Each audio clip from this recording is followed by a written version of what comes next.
If you feel like navigating the modern dating world is a big challenge, you're not alone. The cycle of hopping between apps and praying your next match might finally be the one is a shared reality across generations in today's digital age. But whether you're swiping in San Francisco or in Singapore, the culture of dating says more about a society than its history textbooks ever could. And trust me, when you compare Western dating to Asian dating, it's like comparing Tinder to your mom's WhatsApp chat. Both will send you messages at 2 a.m., but only one will ruin your life permanently.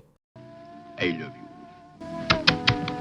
There's a universal language to a crush. The meeting of eyes. That little jolt of electricity. Butterflies in the stomach. The way the world seems to slow down for just a second. You know you are falling in love. Western dating often starts lightly. It is typical to ask someone out for coffee, make plans for drinks, or maybe just hang out on a picnic blanket. It's the land of low commitment entry points. You deploy the confidence. You take the lead with a compliment, hold the door for someone, or a question about the drink they're holding. It's a direct application of charm, where the goal is to be seen and to make an impression.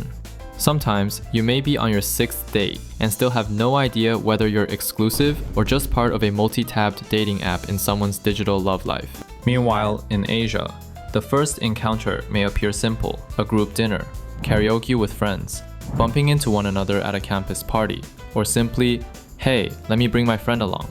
However, what really lies beneath this simplicity and these fate-like meetings? In Asian cultures, compatibility is a quiet calculus where a person's education, profession, and family situations are discreetly evaluated. These evaluations hold heavy value and are rarely spoken of in public settings. Dating here is a diplomatic strategy. Directness can be seen as startling, obsessive, and simply not attractive. It's a game of push and pull, with the winner having the domination of the relationship if it happens to grow in the future.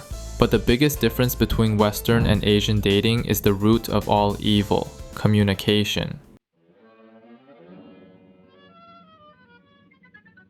In the West, the golden rule is to talk it out. Feelings are a spreadsheet to be discussed and analyzed. What are we and where are we heading is a perfectly valid and expected question. Ambiguity is the enemy, to be conquered with a direct conversation. When conflict arises, even dating couples are encouraged to seek therapy. And for those wishing to improve the relationship, the expectation is to enthusiastically learn the rules. Asia, on the other hand, is running on a separate dating compass. Asians don't really do the endless talking stage. If someone says, let's talk, it usually means we are now a thing until further notice. Asians like to keep things exclusive, in most cases that is. That's why in Asia, your first date might already include questions like, so, do you see yourself getting married in 5 years? And if you flinch, you just failed the vibe check. You may no longer be trusted by that woman, if not her entire girl group. Now let's say you finally toppled the difficulties of asking a pretty Asian girl on a date. You sincerely crossed the hurdles of communication and cultural understanding.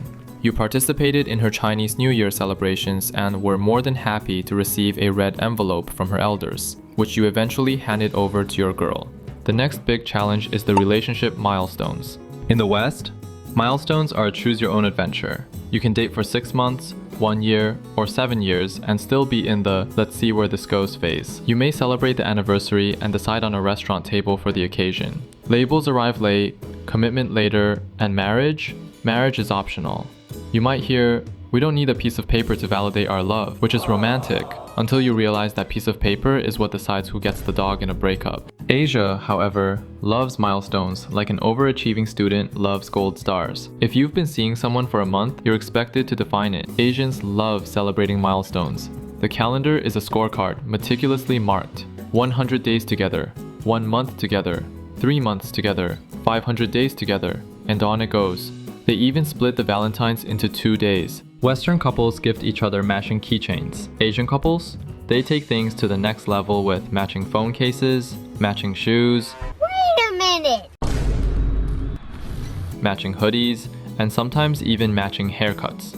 Because in Asia, milestones aren't just celebrated, they're Instagrammed.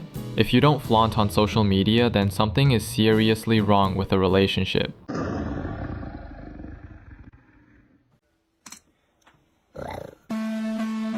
But PDA changes everything you think you know about Western versus Asian dating. In the West, PDA is almost a non-event. It's as natural as humans wanting to eat or sleep. If you hold hands, it's cute, and a warm bear hug in public is sweet, no tags attached. How about a quick kiss in line at Starbucks? Nobody will bat an eye. In fact, if you don't post a couple selfie with a heart emoji caption, people start wondering if your relationship even exists.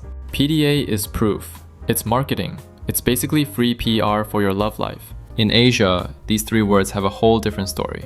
PDA has tiers, like a video game difficulty setting. Tier 1. Walking side by side is acceptable, and even in many ways cute. Tier 2. Holding hands and being close to one another, which is romantic but still safe. Tier 3. Resting your head on someone's shoulder in public. Bold move depending on which auntie is looking.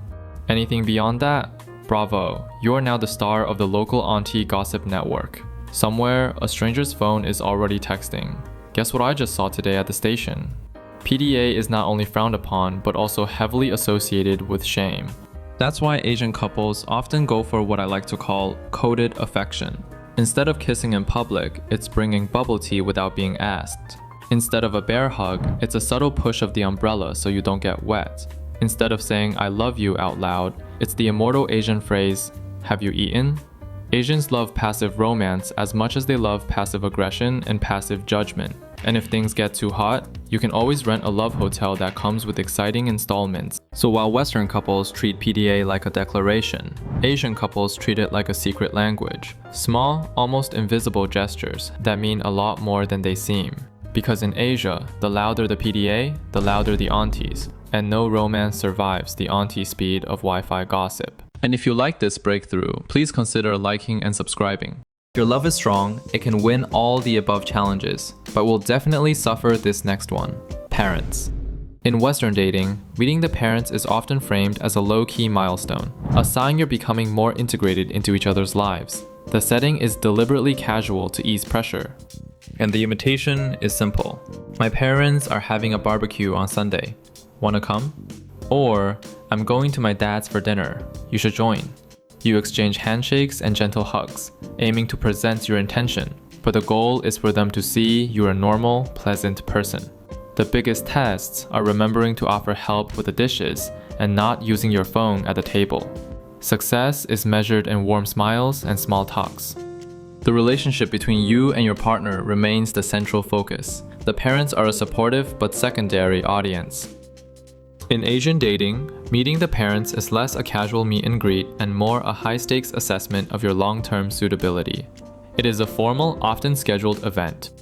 Ever watched Crazy Rich Asians? Well, that is the reality for many. The true tests start with silent eye pacing, offering to help without being asked to, and even refusing the first offer of gift or refreshment out of respect. Sadly, both rejection and success are confirmed with criticism to a varying degree. Now, let's address the part nobody wants, but most people experience: breakups. Breakups are often glamorized in Western movies, and reality is not that far off. In the West, breakups are usually a journey to find oneself. Women start beautifying, and men start hitting the gym. Ironically, 5 days later, they've already found themselves posting thirst traps on Instagram. It's fast, it's clean, and usually just a matter of unfollowing some people and deleting the once favorite Spotify playlist. In Asia, breakups are stickier. You're not just breaking up with a person, you're breaking up with a friend group, a family, and possibly your own family if everyone was rooting for you two to eventually tie the knot. Even months later, your aunt will ask, "What happened to that nice girl who liked durian?" And suddenly, you're explaining your love life over biryani. Even without asking, you will end up with your ex's little details. And if your ex still lives in the same city, oh no. Every mall, every cafe, every karaoke bar becomes a minefield of what if we bump into each other. In Asia, breakups don't end with a block button. They end with social exile. Western dating is like Netflix. Endless choices, confusing categories, and sometimes you just settle for the least bad option because you're tired of scrolling. Asian dating is like buying a house. Stressful, filled with paperwork, and usually requiring parental approval. But in the end, love laughs at cultural differences. Eventually, the heart just wants what it wants.